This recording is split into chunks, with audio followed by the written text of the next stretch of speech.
Mais uma vez, boa noite a todos. Damos boas-vindas ao culto, à casa de Deus. Mais um tempo de adoração. Portanto, oportunidade é esta para clamarmos que Ele faça chover, como acabamos de cantar. Perdão e muito da sua graça sobre as nossas vidas. O texto base da nossa exposição foi o texto lido pelo irmão Melquisedeque, Efésios, capítulo de número 3, versículos de 1 a 13. Veja que nos versos 2 e verso de número 9, o apóstolo Paulo fala daquele que é o assunto da nossa mensagem hoje à noite. Ele disse: é que tendes ouvido a respeito da dispensação da graça de Deus, a qual a mim confiada para vós outros, e manifestar qual seja a dispensação do mistério desde os séculos, oculto em Deus, que criou todas as coisas. Amém? Amém, Jasso? Feche seus olhos, vamos orar mais uma vez. Senhor, nós te louvamos agora por este momento em que estamos diante da Tua Palavra mais uma noite, tendo a oportunidade de estudá-la, de pregá-la. Que a mesma, Pai querido, pela administração do Teu Espírito, ela fale conosco nesta noite. No nome de Jesus. Amém.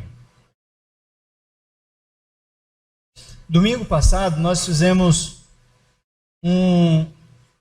trouxemos um mapeamento e apresentamos aqui aos irmãos das 7 dispensações bíblicas. Nós começamos dizendo para os irmãos que há 2 métodos principais de se interpretar a Bíblia. Um é vendo-a a partir das alianças que Deus formou com os homens, né?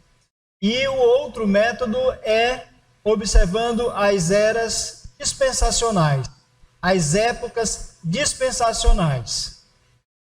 Não é que nós somos uma igreja, e pelo menos esta é a minha linha de interpretação da Bíblia, nós somos dispensacionalistas. Não somos concertistas ou aliancionistas, como outros. Não é que aqueles que interpretam a Bíblia a partir ou pelo método das alianças estão errados, não. Em alguns pontos achamos que sim. Em alguns pontos existem umas incoerências, ao meu ver.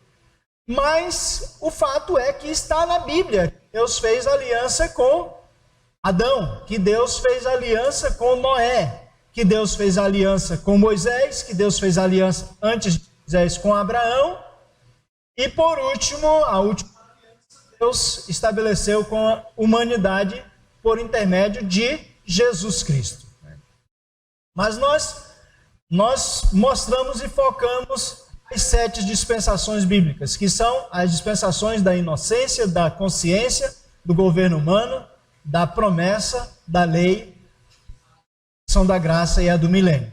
Hoje nós vamos focar e nós vamos estudar, nós vamos falar um pouco aqui sobre a dispensação, a 6ª dispensação, que é chamada da graça, ou dispensação da igreja. Essa dispensação da graça, ou da igreja, é a dispensação atual. É a dispensação de agora, viu, Zé? É a dispensação desta era, deste século que nós estamos vivendo. A dispensação da graça. Não é que, por dizer que agora, hoje, nós estamos vivendo a dispensação da graça, não quer dizer que a graça de Deus, como graça, ela nunca se manifestou até aqui, até o início dessa dispensação. Não é isso. A maioria estava observando, os cânticos que nós cantamos, todos eles tiveram um teor relacionado com a graça de Deus. A graça de Deus é um bem que ele tem revelado aos homens desde o jardim do Éden. Ou seja, em todas as outras dispensações, em todas as outras eras, Deus mostrou da sua graça. Quando Deus chamou Adão lá no jardim do Éden, depois dele pecar, para que ele saísse de trás da figueira e comparecesse perante ele, foi uma demonstração de graça. E eu disse já uma frase que não é minha, de um outro pastor que eu ouvi, que o que quer que Deus fale, né? O que Deus fala e o que quer que Deus fale, isso é graça. Qualquer coisa que Deus falar é demonstração e manifestação da sua graça. Mas esta era de agora, desde os tempos de Cristo para cá, nós entendemos que a Bíblia nos mostra como sendo a dispensação da graça. A palavra dispensação, ela encontra-se 4 vezes no Novo Testamento. É uma palavra do Novo Testamento. Aqui as referências. 1 Coríntios. Quando então? Leiam, por favor, para vocês participarem da mensagem. Se o faço de livre vontade, tenho galardão. Mas se constrangido, é então a responsabilidade de despenseiro que me está confiado. Domingo passado nós dissemos o sentido da palavra dispensação. Esta palavra dispenseiro aí quer dizer mordomo. Nós temos que a palavra dispensação no grego, ela vem da palavra economia. Economy, de onde vem a nossa palavra economia, ou seja, é a atividade de você administrar bem a mordomia de uma casa. É aquilo que um mordomo faz dentro de uma casa. Portanto, o plano dispensacional de Deus é o seu autocontrole e o seu comando, o seu domínio sobre, então, a sua casa universal e todas estas eras que envolvem esta casa universal. Efésios 1:10 está no contexto do texto livre. Diz assim o apóstolo Paulo, de fazer convergir nele na dispensação da plenitude dos tempos. É outra dispensação, não é a dispensação da graça. Todas as coisas, tanto as do céu como as da terra. Então, outra referência, mostrando para ir mais rápido, Efésios 3:2, que nós lemos há pouco. Se é que tendes ouvido a respeito da dispensação da graça de Deus, a mim confiar para vós outros. E a quarta referência está em Colossenses 1:25, quando ele escreve, ainda o apóstolo Paulo, da qual me tornei ministro de acordo com a dispensação da parte de Deus, que me foi confiada a vosso favor, para dar pleno cumprimento à palavra de Deus. Paulo, ele se vê como um mordomo, portanto, dentro desta era, desta dispensação, para fazer com que a palavra de Deus chegasse aos ouvidos daqueles que precisavam serem salvos e também chegasse à vida da igreja que precisava ser edificada. Porque era uma das suas maiores preocupações ministeriais, a igreja de Deus. Assim ele diz. Então, passando daqui, nós vamos mostrar o seguinte. Olha só, isso não é novidade, né? Não é novidade. Até a Isabela já sabe disso que já ouviu aqui. A palavra de Deus mostra que Deus se relaciona com 3 tipos de povos, de pessoas diferentes, né? Isso está bem claro em 1 Coríntios 10:32, quando Paulo escreve dizendo que os crentes de Corinto não deveriam se tornarem um escândalo de tropeço nem para judeu, nem para os gentios, nem tampouco para a igreja de Deus. Então, o que nós enxergamos aqui é a existência de 3 povos: judeus, gentios e um novo povo agora chamado de igreja.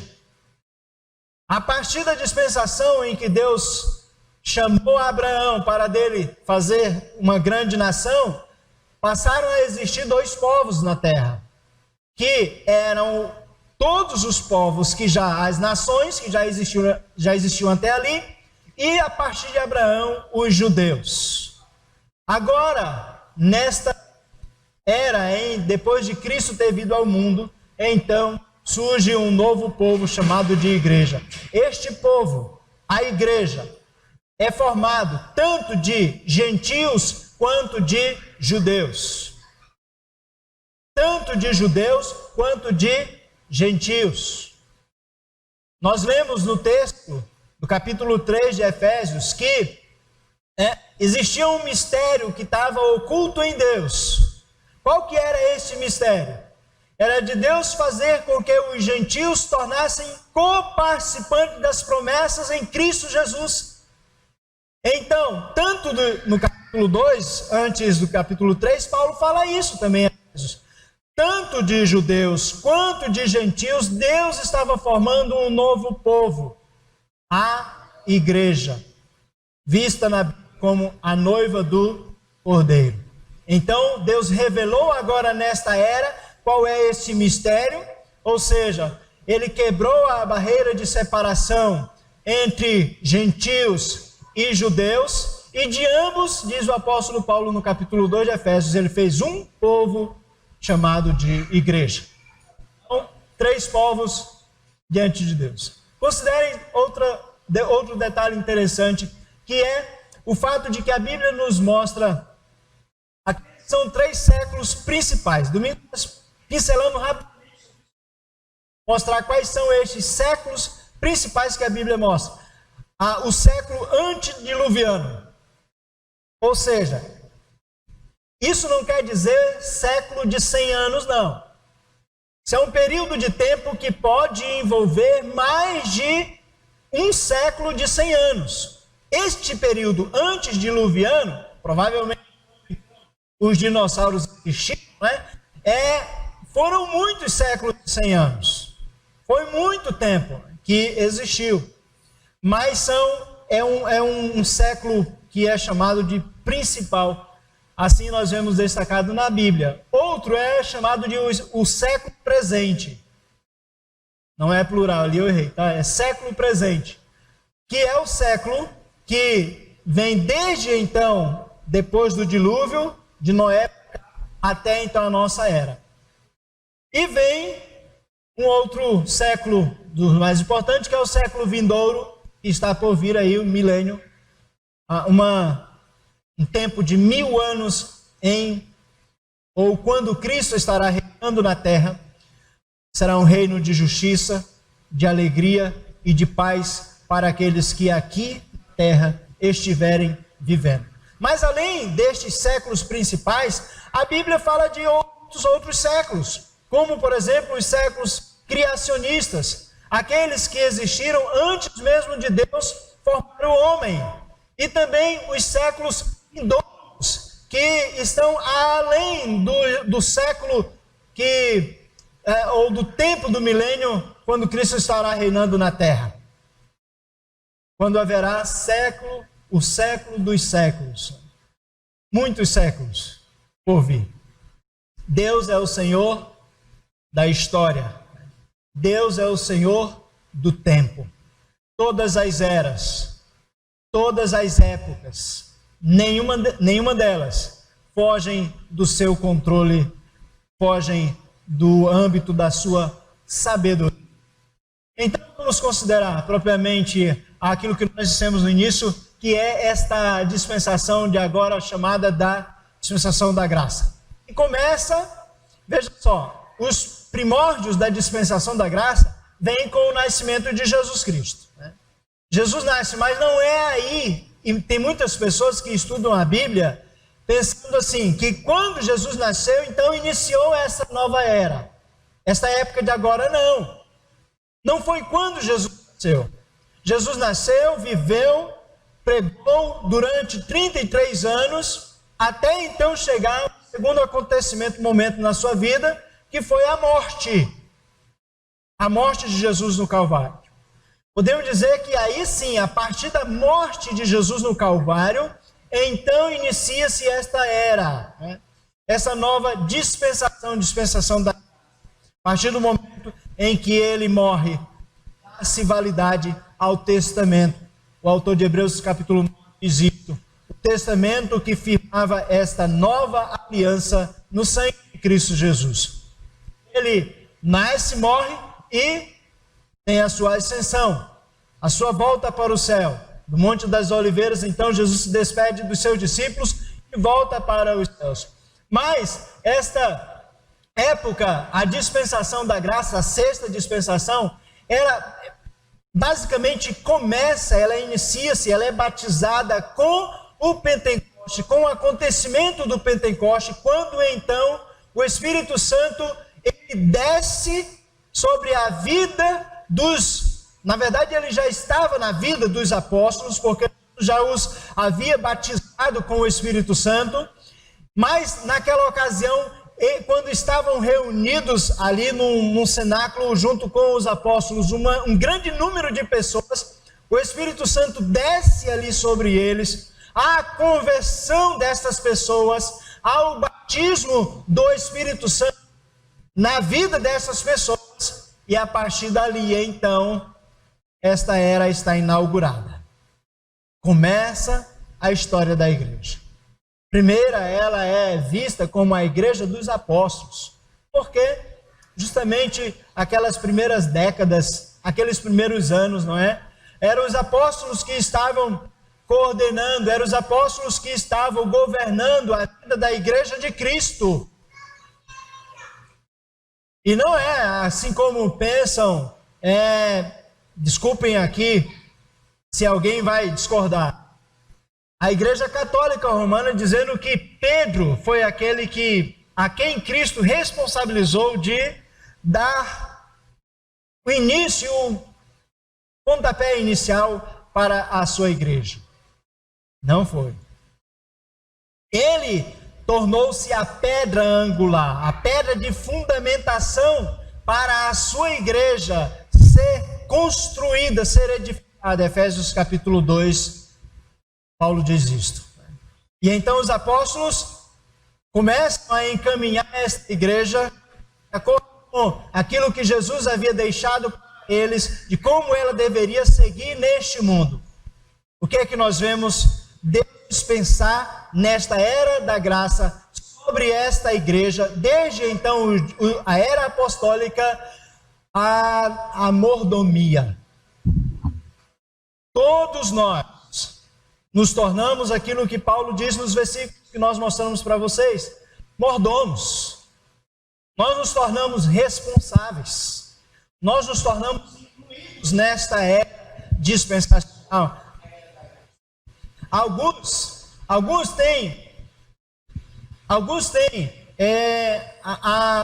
o pensamento de que essa dispensação era para ser mostrada como a dispensação do Espírito Santo. Sabe por quê? Porque o Espírito Santo, ele é o agente movedor na vida da igreja nesse presente momento. Nós cantamos no início, não foi? Um cântico que fala isso, que o Espírito de Deus está aqui. Cristo pode não estar presente fisicamente, mas em espírito, o seu Consolador enviado para a igreja está aqui, né? Mas a dispensação não pode ser vista como dispensação do Espírito Santo, porque o Espírito Santo de Deus também não agiu apenas a partir da era da igreja, a partir da morte de Jesus para cá, a partir do dia do Pentecoste para cá, não. Ele sempre agiu na história da humanidade. Então, nós estamos vivendo aqui, portanto, a dispensação da graça, que terá o seu desfecho com o arrebatamento dos salvos. 1 Tessalonicenses 4, 16, 17. Salvos são remidos pelo sangue de Jesus. Qual que é? Domingo passado nós pregamos isso, falamos isso a vocês. A responsabilidade que aqueles que são mordomos nesta dispensação têm. A responsabilidade que Deus impõe sobre quem está vivendo, quem está no âmbito desta era, de Cristo para cá, é a responsabilidade de crer em Jesus Cristo como o Salvador de sua vida e de servi-lo. Mas nós temos notado, temos constatado, como em todas as outras dispensações, os mordomos sempre falharam nas suas responsabilidades. E por causa das falhas é que vem o juízo, é que vem o castigo de Deus, e o castigo de Deus vai vir depois do arrebatamento para aqueles que estão vivendo nesta era chamada de o tempo da tribulação, que nós queremos falar depois. Mas a dispensação da graça terá no seu ápice o arrebatamento dos salvos, portanto, de todos os remidos desta época, desde a morte de Jesus para cá, né? Desde então, aqueles que foram ali os primeiros cristãos, desde a era dos apóstolos. Ok? Então vamos lá, o que nós vamos mostrar? Primeiro, a duração desta dispensação. De onde, para onde? A partir de quando ela iniciou e quando ela terminará? A Bíblia fala? A Bíblia nos dá uma constatação.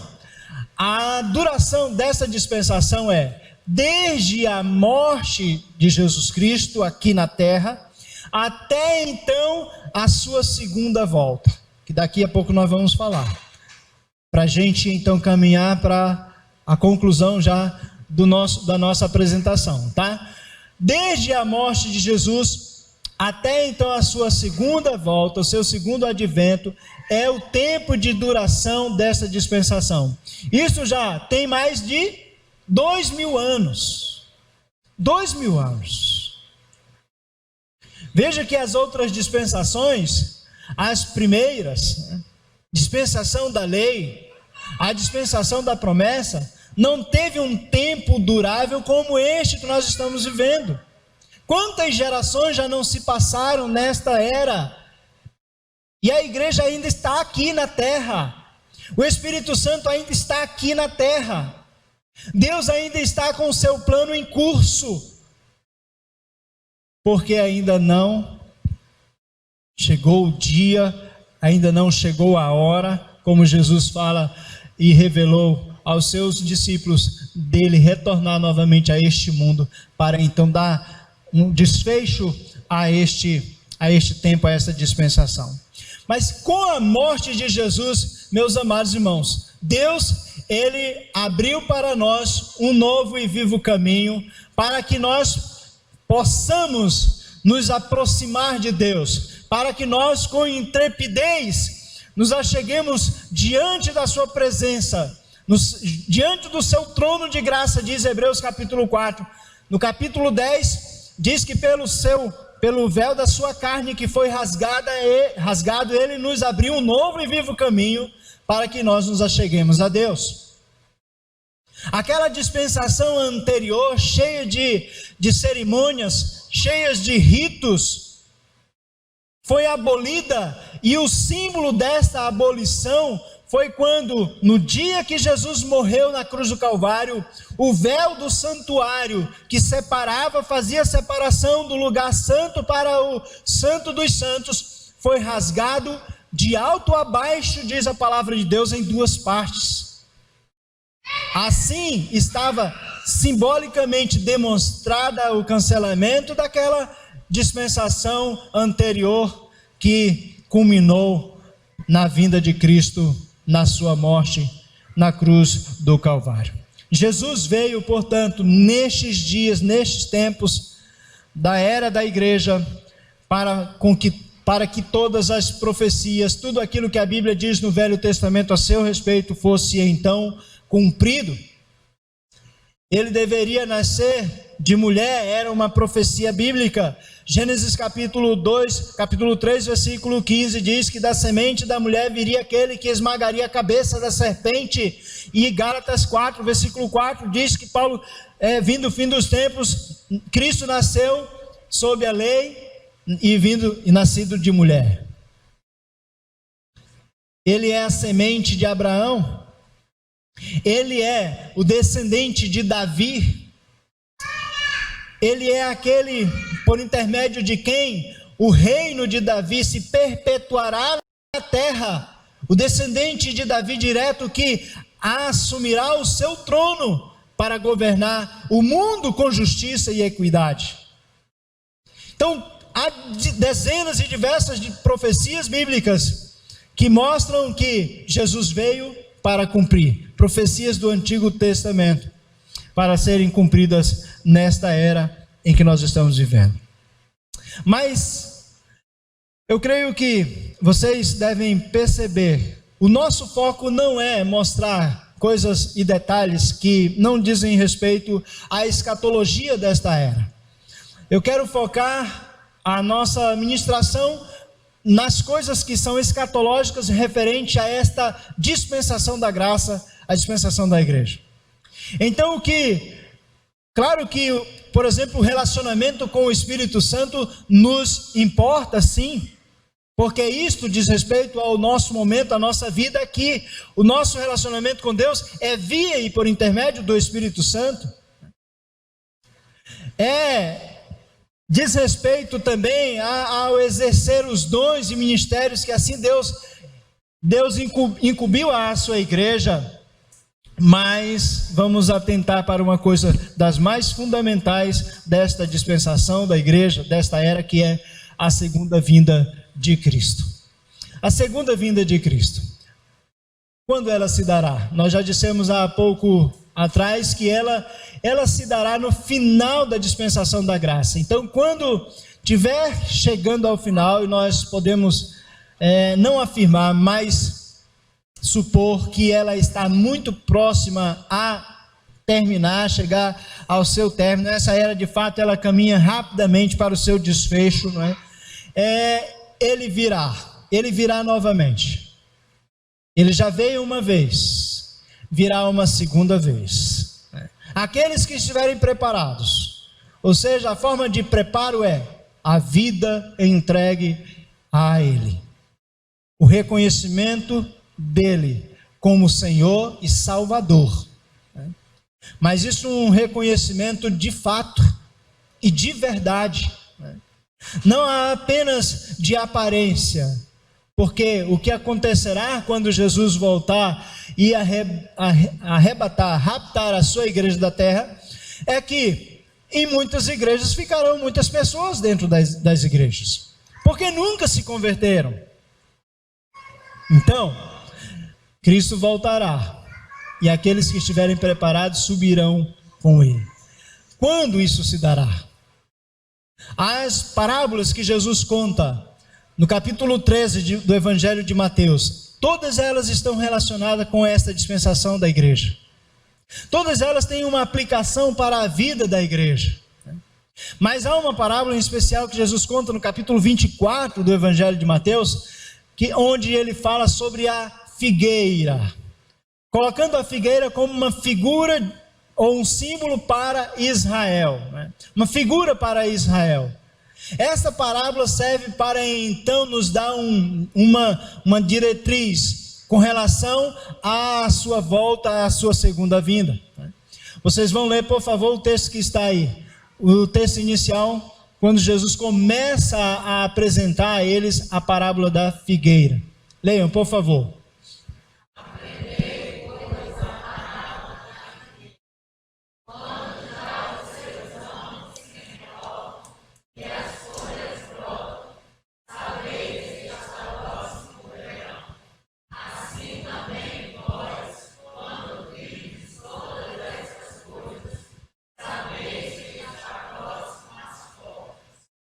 Não se passará esta geração, Jesus fala, continuando a explicar a parábola, sem que estas coisas aconteçam.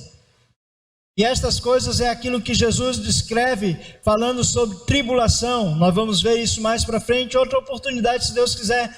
Não passará esta geração sem que estas coisas aconteçam.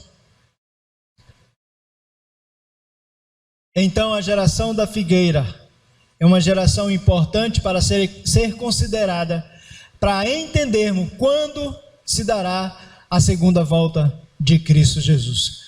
Quando os ramos se renovam e as folhas brotam, sabeis está próximo o verão, Assim também vós, quando vistes todas estas coisas, sabeis que está próximo às portas, ou seja, o desfecho desta era, a minha segunda volta à terra novamente. Se a figueira aqui é Israel, como de fato a teologia e os grandes estudiosos da Bíblia mostram ser, isso é um forte indício para chamar a nossa atenção. Porque isto, as declarações que dizem respeito ao renovo das folhas da figueira, nos leva para o ano de 1948, quando Israel voltou à sua condição de Estado, novamente de nação reconhecida perante a ONU. A partir de então começa ali uma contagem de um tempo de uma geração, que possivelmente culmina nestes anos em que nós estamos vivendo aqui entre 2018 em diante, já que a Bíblia fala sobre a duração de uma geração ser em torno de 70 anos. Então, se a parábola da figueira é forte indício para mostrar quando as portas estarão chegando, o desfecho desta era estará chegando, então cabe a nós nos alertarmos porque está bem próximo. Como diz o apóstolo Paulo aos Romanos no capítulo 12, a salvação dos salvos está agora mais próxima do que quando no princípio cremos. Alta noite se vai, mas vem chegando o dia. Por isso, diz o apóstolo Paulo, devemos deixar as obras das trevas e nos revestir das obras da luz, porque o dia da luz se aproxima, o dia quando a luz, a revelação deste glorioso dia brilhará, irá raiar. E todos nós, será que estamos preparados?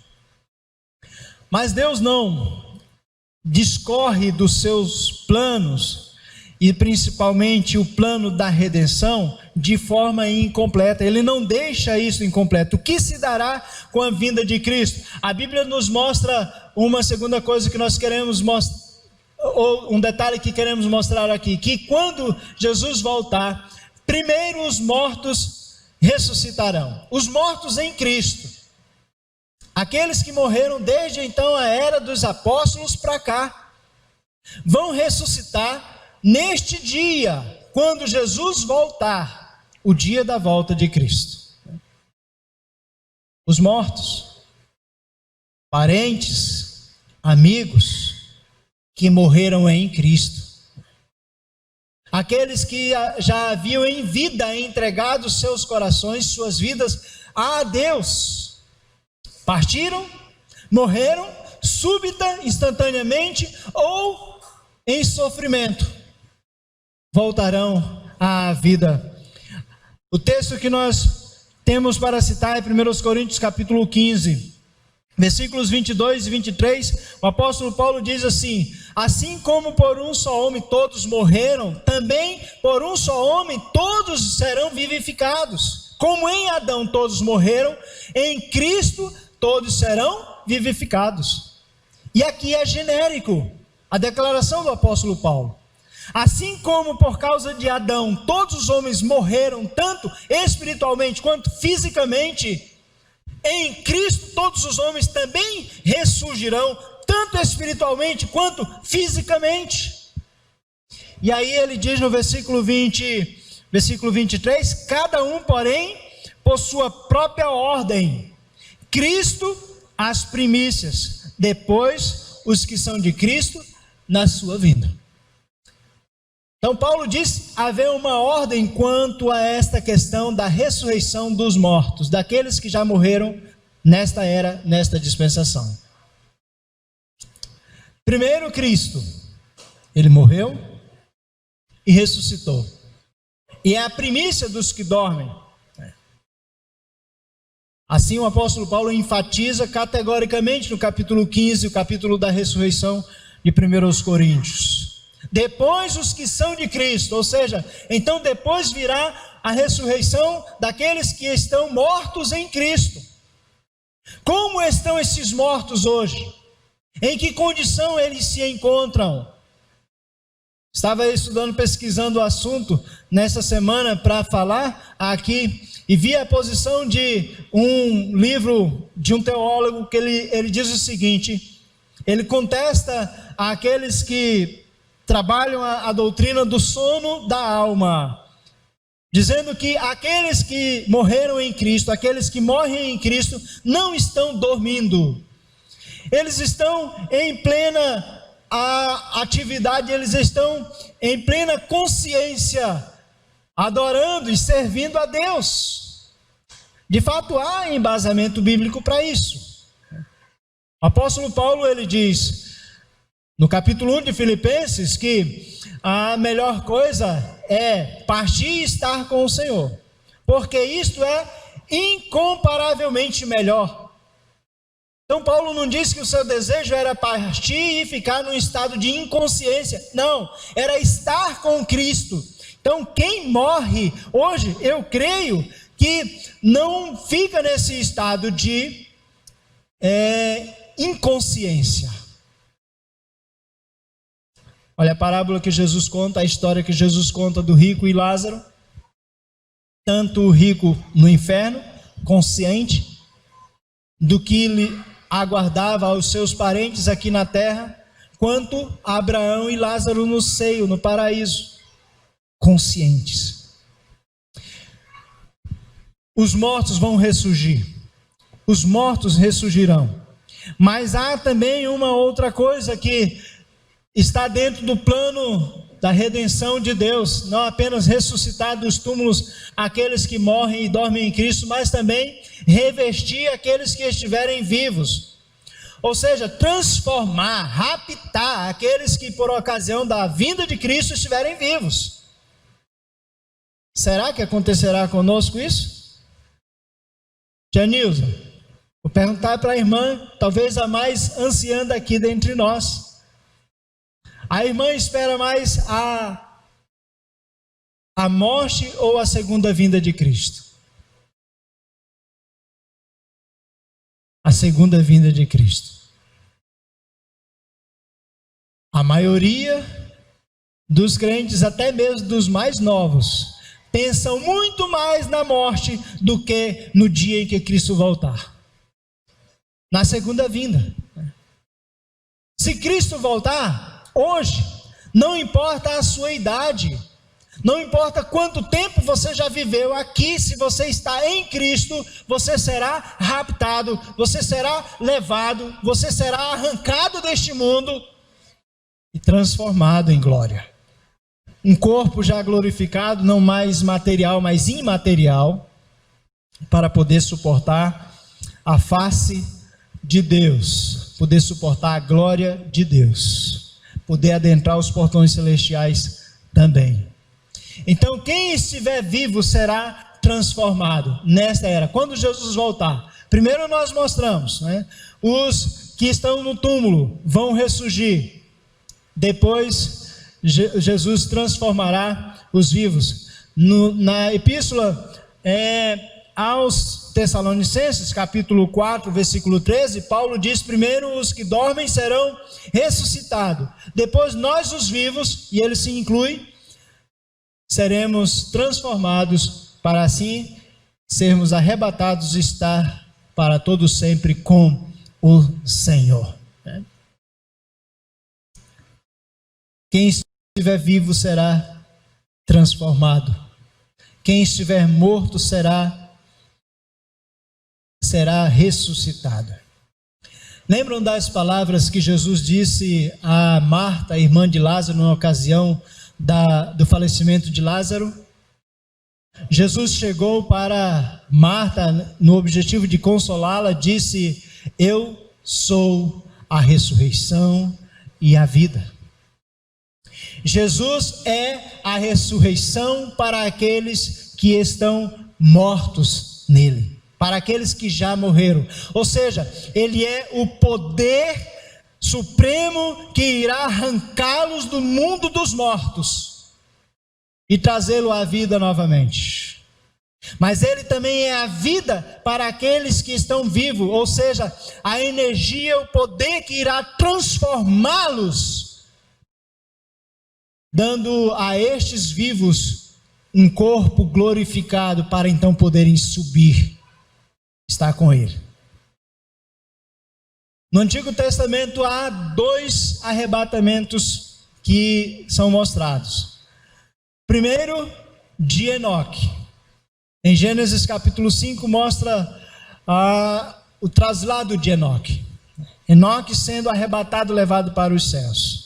Depois, o do profeta Elias, segundo os Reis, capítulo 11, mostra isso. Elias também sendo arrebatado para os céus.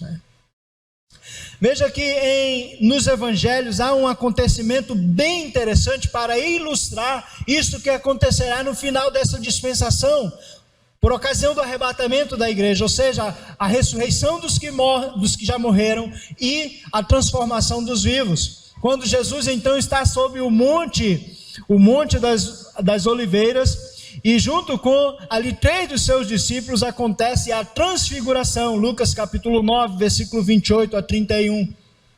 Quando a divindade, a deidade de Cristo suplanta a sua humanidade, ele é revestido de uma glória infinda. E na presença dele, ao lado dele, aparece 2 homens, Elias e Moisés. Um que havia experimentado a morte, um outro que havia experimentado o arrebatamento.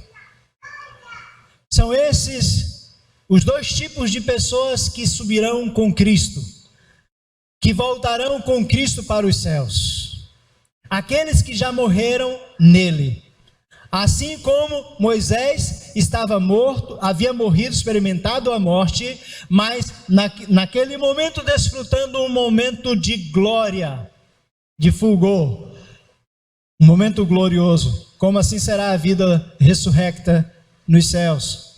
E também Elias, que não havia experimentado a morte, mas experimentando aquilo que Deus tem reservado para aqueles a quem ele irá transformá-los, raptá-los, tirá-los deste mundo, num abrir e fechar de olhos.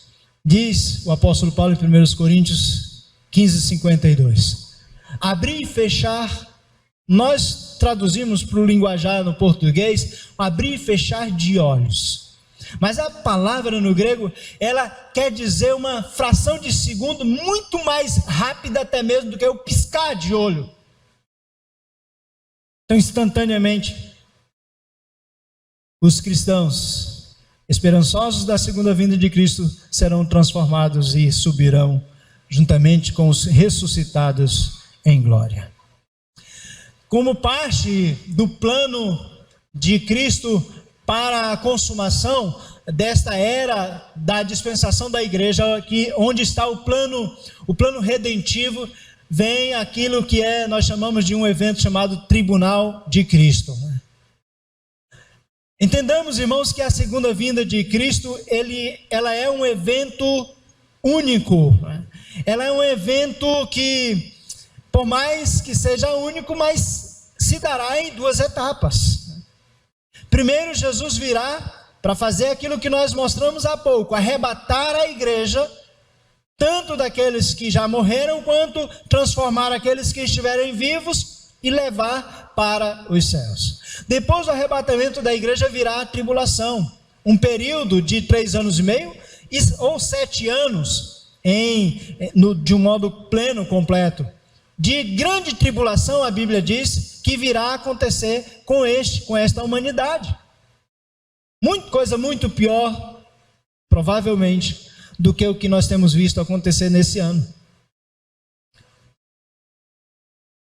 Lembram quando Jesus, no início, ao dar a explicação aos discípulos, quando eles fizeram as perguntas escatológicas no capítulo 24, no início do capítulo 24, quando acontecerão estas coisas e que sinal haverá da tua vinda? Jesus disse: haverá guerras, rumores de guerras, pais se levantarão contra filhos, filhos contra pai, haverá epidemias, pandemias por vários lugares, morte, fome, mas ainda tudo isso é apenas o princípio das dores, ainda não é a tribulação. Ou seja, o que nós estamos vendo são, de fato, prenúncios desta era de sofrimento, desse tempo de castigo e derramamento da ira divina sobre a humanidade, que é a tribulação, aquilo que nós mostramos como o castigo de Deus dispensado para esta dispensação da graça. Então, enquanto estiverem se passando 7 anos difíceis na terra, a igreja, ela estará onde? Ela terá sido levada para os céus e ali estará passando pelo seu juízo final, o seu julgamento. A igreja será julgada. Cada um, Paulo diz em 2 Coríntios capítulo 5, capítulo 2, versículo 10, que cada um, capítulo 5 mesmo, cada um de nós deveremos comparecer perante o tribunal de Cristo. Sabe para quê?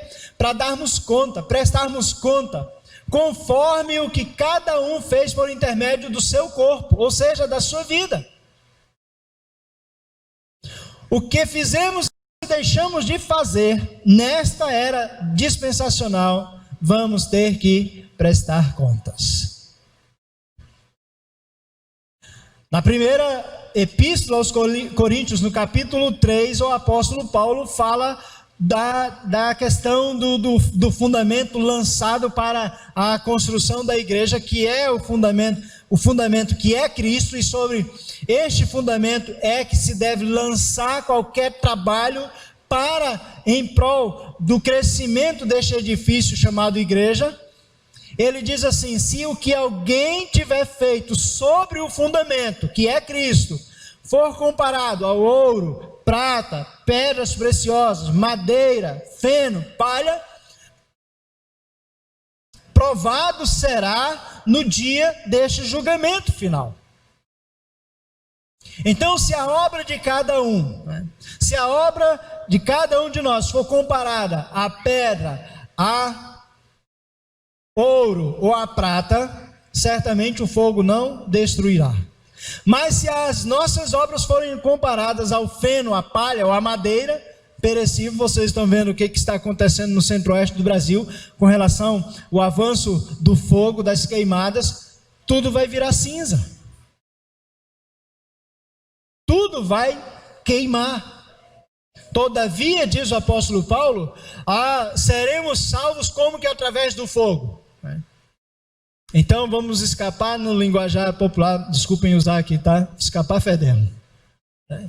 Mas o vital para a vida do cristão, o ideal para a vida do cristão é ele ter uma vida construtiva cujas obras, as suas obras se comparem a pedras preciosas, ao ouro ou à prata, imperecíveis, materiais imperecíveis.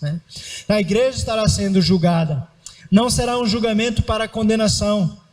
Ali haverá as bodas do Cordeiro, o casamento celestial. Apocalipse capítulo 19 nos diz isso: a noiva ataviada, a noiva ornada completamente, então consumará o seu casamento com o Cordeiro de Deus. Nossa conclusão: próximo domingo nós vamos mostrar e pregar sobre os acontecimentos tribulacionistas. Nossa conclusão tem apenas 2 pensamentos aqui. Primeiro é o de que pouco tempo nos resta para o desfecho final desta dispensação, desta era, para se acabar esta era, a era da graça, tempo em que a salvação é alcançada pela graça somente, não é? É o evangelho da graça que está sendo pregado. A salvação é recebida única e puramente pela graça, não mediante as obras, não mediante o seu sacrifício, porque depois na tribulação, período tribulacionista, aqueles que aqui estiverem buscando a salvação, muitos, a Bíblia diz, morrerão, serão decapitados, mortos, fuzilados, sei lá, por causa da palavra de Deus e do testemunho que eles dirão, que eles confessarão de Jesus Cristo, não negando o nome de Cristo. Para serem salvos terão que pagar com a própria vida. Hoje não é preciso você pagar com a própria vida, apenas receber o perdão mediante a graça de Deus. Isto resta pouco tempo. Depois que esta era acabar, a salvação não será mais assim, né? A salvação não será mais pela graça, embora a graça nunca deixe de atuar no coração do ser humano, do homem. Pouco tempo nos resta, irmãos. Hoje, amanhã, no ano que vem, qualquer momento, a vinda de Cristo pode se dar antes mesmo da nossa morte. Pouco tempo nos resta, e o mundo verá, de fato, mais uma vez Deus cumprir os seus planos, os seus propósitos com relação a todas as eras. Um segundo pensamento que nós temos para encerrar a mensagem é que nós, hoje, nesta dispensação, somos mordomos. Deus entregou nas nossas mãos a responsabilidade de governar, a responsabilidade de adorar, a responsabilidade de pregar a respeito dele, do seu reino aqui neste mundo, porque somos dele mordomos e cooperadores com ele em seu evangelho. Deus não irá cobrar de nenhum outro ser humano, de nenhum outro pecador que hoje não tem o compromisso de vida com ele como nós temos, como eu tenho. Ele irá cobrar de você e de mim, porque a nós, em nossas mãos é que ele entregou e deu o privilégio de sermos aqui seus adoradores, de sermos aqui seus arautos, de sermos aqui aqueles que poderão mostrar um governo justo, reto, bom, através do modo como procedemos e vivemos neste âmbito da vida presente. Então sejamos bons despenseiros, como Paulo disse naqueles textos que nós mostramos inicialmente. Sejamos bons mordomos desta dispensação da igreja, a dispensação da graça. Que Deus ajude-nos a com firmeza caminharmos, continuarmos firmes, anelando este grande advento, o grande momento do desfecho desta era, que é o retorno dele em glória para nos buscar. Próximo domingo a gente continua pregando, falando sobre o tempo de castigo, tempo de juízo de Deus sobre este mundo chamado de a grande tribulação. Amém?